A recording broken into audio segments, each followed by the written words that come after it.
నీకు 14, నాకు 18. అయితే ఈ పాటికే ఇద్దరికి ఆ మాయరోగం వచ్చే ఉంటుంది. ఇది స్టూడెంట్ లైఫ్ లో కనిపిస్తున్న లేటెస్ట్ ట్రెండ్. ప్రేమ అనేది ఒక అత్యవసరంగా మారిపోవడం ఇప్పుడు టీనేజ్ ను చెదలు పట్టించే ఒక డేంజరస్ సిండ్రోమ్. పెళ్లికి కనీస వయసును నిర్దేశించిన మన చట్టాలు ప్రాణాలు తీస్తున్న ప్రేమాయణాలకు బౌండరీ గీతలు ఎందుకు గీయలేదు? చిరుప్రాయంలోనే డెడ్ లైన్లు రాసుకుంటున్న ఈ పిచ్చి ప్రేమలకు కళ్ళెం పడేదెప్పుడు?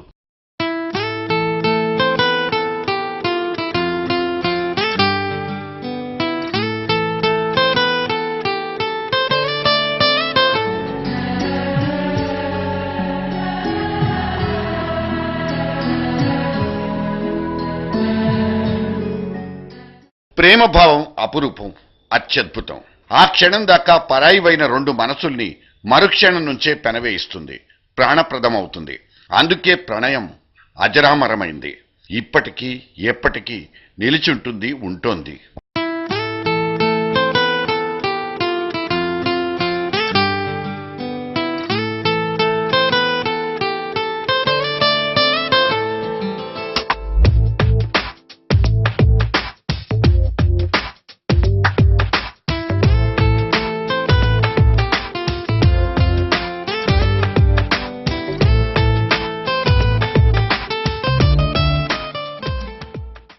కానీ ఎదిగని వయసులో తొందరపడి కాస్త ముందే పుడుతున్న ప్రేమ పావురాలు కొన్ని ప్రేమకున్న పరమార్థాన్ని మార్చి చూపెడుతుండడం ఒక విషాద వీచిక.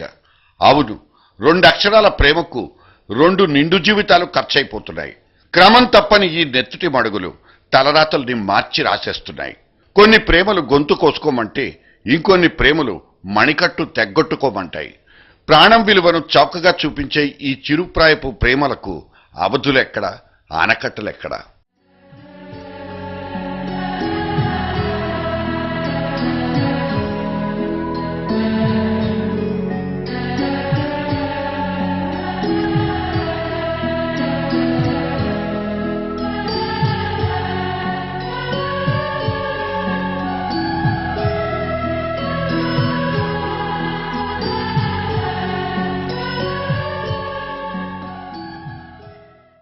అసలు ఈ లవ్ సిండ్రోమ్ వ్యాప్తి చెందడానికి మూలాలెక్కడ? కారణాల్ని తవ్వి తీయబోతే మన అస్థిపంజరాలే మన చేతులకు తగిలాయి. అవును, సంస్కరించాల్సిన చోటే సమాధులు కడుతున్న ఆనవాళ్లు బేతాళాల్లా పైకి లేస్తున్నాయి. జన జాగరణ కోసం పాటుపడాల్సిన మాస్ మీడియా సిల్వర్ స్క్రీన్లే ఈ గావు కేకలకు మూల కారణాలా? మేధావులైతే అవుననే అంటున్నారు. నవల రంగాన్ని 4 దశాబ్దాల పాటు మకుటం లేకుండానే ఏలిన ఎండమూరి గురించి ఇవాల్టి యూత్ కు కొత్తగా పరిచయం చేయాల్సిన అవసరం లేదు. ఒక టీవీ తలపెట్టిన ఇష్టాగోష్ఠిలో వీరు అంకుల్ చెప్పిన మాటలు ముత్యాల మూటల్లా కనిపించాయి. ఇప్పుడు చెడిపోతున్న వాళ్లను చెడగొడుతున్నది సినిమాలేనని చెప్పడానికి ఆయన ఏమాత్రం జంకలేదు. తాను 35 సినిమాలకు మాటలు రాసిచ్చినా వాటిలో ఏ ఒక్క చోటైనా ఎర్లీ లవ్ గురించి ప్రస్తావించనే లేదని ఆయన గుర్తు చేసుకున్నారు.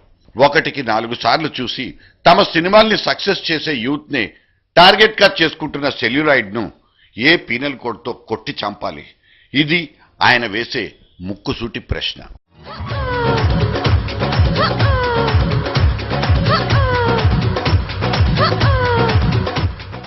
మలినం ఉన్న సినిమాలకు ఏ సర్టిఫికేట్ జారీ చేసినా సదరు సర్టిఫికెట్ ఉన్న సినిమాల్ని చూడొద్దని చెప్పే వ్యవస్థ మన దగ్గర లేదు. అశ్లీలత మీదకి, అసభ్యత మీదకి శక్తి కొద్దీ కత్తెర విసిరే సెన్సార్ ఆఫీసర్లు సినిమాలు జారీ చేసే వికృతమైన భావాల్ని అడ్డుకోగలుగుతున్నారా? ఫర్ యువర్ కైండ్ ఇన్ఫర్మేషన్, ఇక్కడ కొన్ని చిత్రరాజాల్ని గుర్తు చేయాలని మాకు అనిపిస్తోంది. నా ప్రేమను కోపంగానో, నా ప్రేమను ద్వేషంగానో, నా ప్రేమను శాపంగానో, చలియా ఫీల్ మై లవ్. నా ప్రేమను భారంగానో, నా ప్రేమను దూరంగానో, నా ప్రేమను నేరంగానో, సఖియా ఫీల్ మై లవ్. మొన్న మనమే మెచ్చి కలెక్షన్లు కురిపించిన ఆర్య అనే సినిమా గుర్తుందా? అది సూపర్ సక్సెస్ కావడమే పాపం. ఆర్య 2 అంటూ సీక్వెల్ కూడా పుట్టుకొచ్చేసింది. ఈ 2 కళాఖండాల నుంచి విద్యార్థి లోకానికి దక్కిన ప్రయోజనం పేరు వన్ సైడ్ లవ్. నువ్వు చూడు చూడకపో, చూస్తూనే ఉంటానంటూ వెంటపడే రోమియోల్నే హీరోలుగా చూపిస్తే చూడ్డానికి మన 2 కళ్ళు చాలలేదు. మరి చూడు, నువ్వంటే నాకు ఎప్పుడు ఒకే ఫీలింగ్. I hate you. నువ్వంటే నాకు అసహ్యం. ఏమండి నన్ను అసహించుకుంటాం మీకు ఇష్టం కదా? చాలా ఇష్టం. మరి ఇంకెందుకండి అదేదో ఇష్టం లేనట్టు ఫేస్ చిరాక పెట్టి చెప్తారు? కాస్త నవ్వుతూ ఇష్టంగా చెప్పొచ్చుగా. Hi I hate you. But I love you. ఆ తర్వాత ఆరెంజ్ అనేది ఇంకో సినిమా. వసూళ్లు లేక ప్రాజెక్ట్ పేలిపోయినా దాని నుంచి పుట్టిన వికృతమైన విచిత్రమైన ప్రేమరసం మాత్రం యువతరాన్ని ఆక్యుపై చేసేసింది. సదరు డైనమిక్ డైరెక్టర్ పరిచయం చేసిన ఆ జబ్బు పేరు పార్ట్ టైప్ లవ్. టీనేజ్ బుర్రల్ని వేపుకు తినే ఈ రకమైన సైకో టైప్ ప్రేమికులకు సినిమాలే జన్మనిస్తాయని ఆరెంజ్ స్క్రీన్ ప్లే కంటే ఎగ్జాంపుల్ ఇంకోటి అవసరం లేదేమో. కానీ కొంతకాలమే ప్రేమిస్తానన్నావు. అవును, ఆ తర్వాత విడిపోవాలనిపిస్తుంది. అనిపిస్తే విడిపోదాం. విడిపోయేంత వరకు హ్యాపీగా ప్రేమించుకుందాం. తోటికి నేనేరా దొరికాను.